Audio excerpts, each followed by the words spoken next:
Let me explain this the way I read it, like what I got from it, and then at the end I'll add something I found out that's supposedly the way it really is.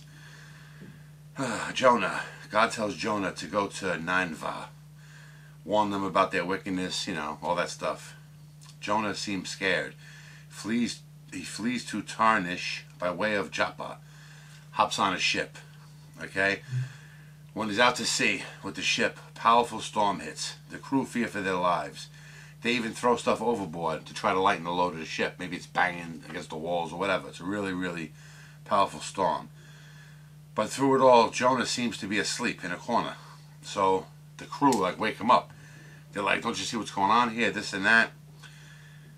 One thing leads to another, and they figure out that it's his fault that this the wrath of God is hitting, and the storm is in peril. The ship. He even admits it. He says, it's my fault. God spoke to me. I ran and this and that. Okay. Jonah said to the men, throw me to the sea. At first they tried to row. They tried to get out of the situation, stabilize the boat. Then when they couldn't, they didn't seem to want to.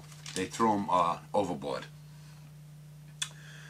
When they did throw him overboard, the storm stopped, and a big fish, it never says the word whale, a big fish swallowed Jonah. And for 3 days, he lived inside the belly of the big fish. So I guess that's one of those things that people say is preposterous.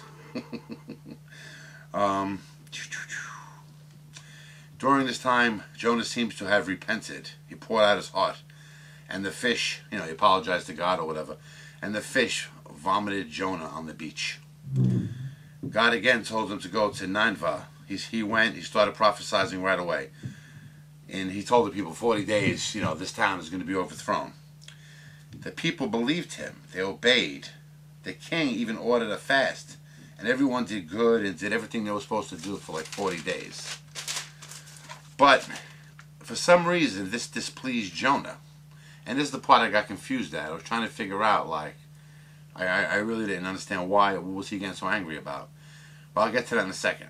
Anyway, he went out of the city, sat in what's called a booth. I don't know what that is. Maybe a makeshift tent of some kind, or, something. And he sat in the shadow of it, like the shade. He wanted to see what would happen to the city. Anyway, God made a gourd.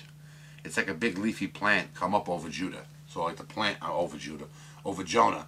And the leaves covered him and it kept him from seeing the city. And he seemed to like that, Jonah, I guess, because he was worried about, what was going to happen or something. And the next day, God put some kind of worm in the gourd and it died. I don't know. And then Jonah wanted to die because then the heat was upon him of the day again.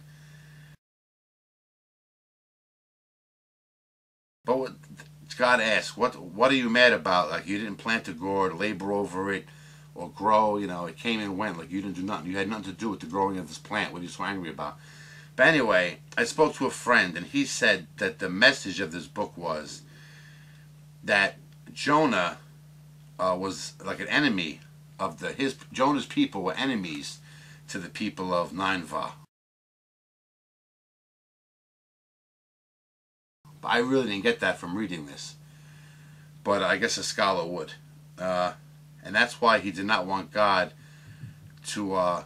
that's why he'd rather have seen this town destroyed than God save it. Which God ultimately did. He forgave these people because they turned around, turned over a new leaf, so to speak, and started doing good. So Jonah didn't like that. But like I said, I really didn't get that message from reading it. But I'm not a scholar. So I guess, a scholar would know better than me.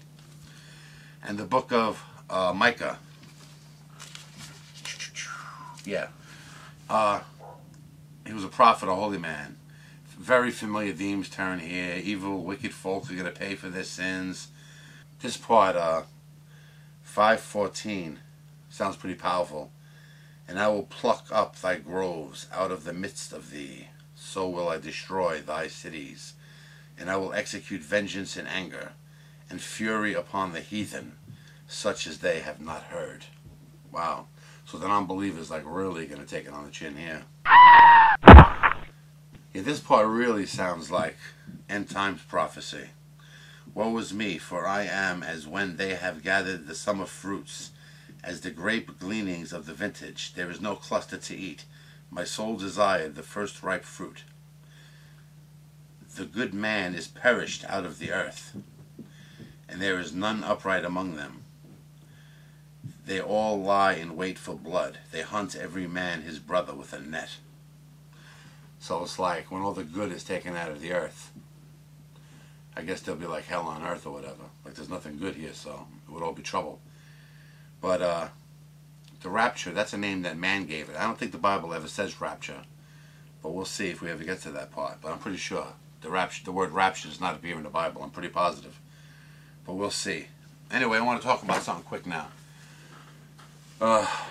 We are actually halfway through the Bible in terms of books. There's 66 books in the Bible. We've now covered 33 of them. Not too thoroughly, but what do you want from me? And whatchamacallit. But the interesting thing is, the first 33 books covered 560 pages.